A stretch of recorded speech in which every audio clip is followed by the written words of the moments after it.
আর এই কসবা গণধর্ষণ কাণ্ডের দায় এড়াতে পারে না কলেজ কর্তৃপক্ষ, এমনই মত মানবাধিকার কর্মী রঞ্জিত সুরের। কলেজের ভারপ্রাপ্ত অধ্যক্ষা নয়না চট্টোপাধ্যায় এবং পরিচালন সমিতির সভাপতি অশোক দেবকে বরখাস্তের দাবি তুলেছেন রঞ্জিত সুর।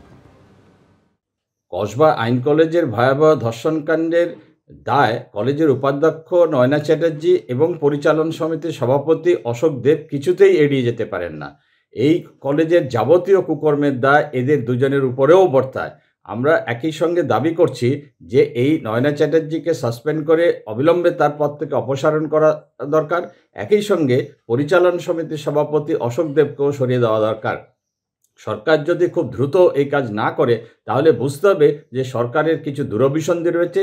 সরকার চায় না সত্য উদ্ঘাটন করা হোক এবং দোষীদের উপযুক্ত শাস্তি হোক।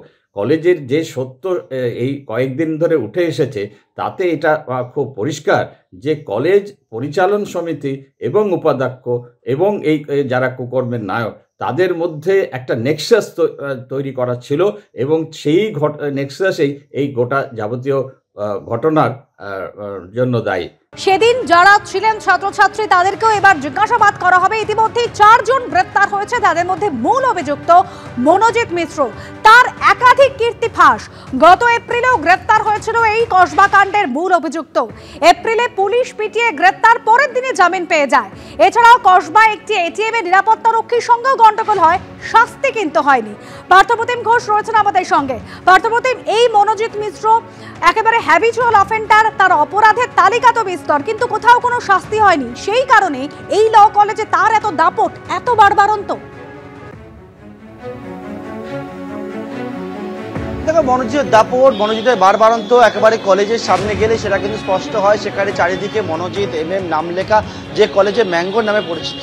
এবং এই মনোজিতের দাপট যে শুধুমাত্র সাউথ ক্যালকাটা ল কলেজের মধ্যে সীমাবদ্ধ ছিল তেমনটা কিন্তু নয়। মনোজিতের বিরুদ্ধে অভিযোগ আছে, ভুরি ভুরি অভিযোগ। তার মধ্যে একবার সম্প্রতি মনোজিতের গ্রেপ্তার হয় গত এপ্রিল মাসে।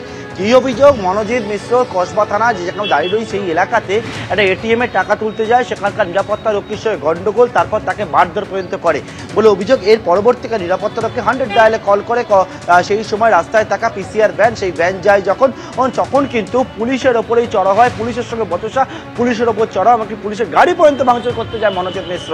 এবং তারপরে পুলিশ তাকে আটক করে কসবা থানায় নিয়ে আসে। কিন্তু কসবা থানায় নিয়ে এলে কী হবে?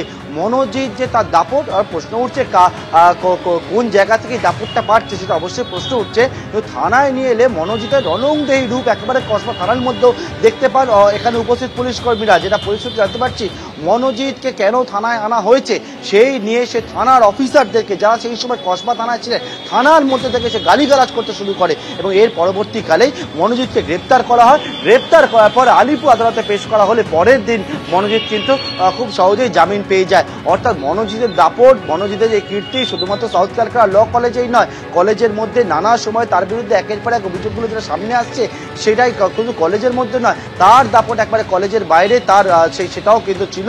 এবং সম্প্রতি একেবারে এপ্রিল মাসে সেটা পুলিশ পিটিয়েও মনোজিৎ কিন্তু গ্রেপ্তার হয়েছিল। একেবারে ধন্যবাদ পার্থপ্রতিম। একের পর এক অপরাধ করে গিয়েছে মনোজিৎ মিশ্র এবং তারপরে গণধর্ষণের মতন পাশবিক ঘটনা।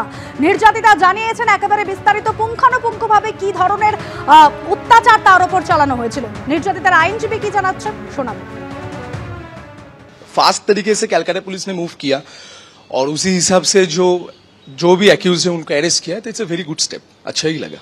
देखिए, हम लोगों ने कोई एक्ट नहीं लगाया, पहली बात है। पीड़िता ने जब जाके FIR लॉन्च किया या FIR जगह जब दर्ज किया, उसके बेसिस पे जो मैटर सामने आया कि ये क्लियर कट एक चीज है जो गैंगरेप है। On the basis of that highest जो पनिशमेंट होगा shall not be less than 20 years, but it may lead up to life imprisonment. जो होगा इतना हम आपको एश्योर कर सकते हैं कि लास्ट साल आप लोगों ने देखा था अर्जिकर इंसिडेंट, इस बार ये कम से कम इस बार तो नहीं होगा।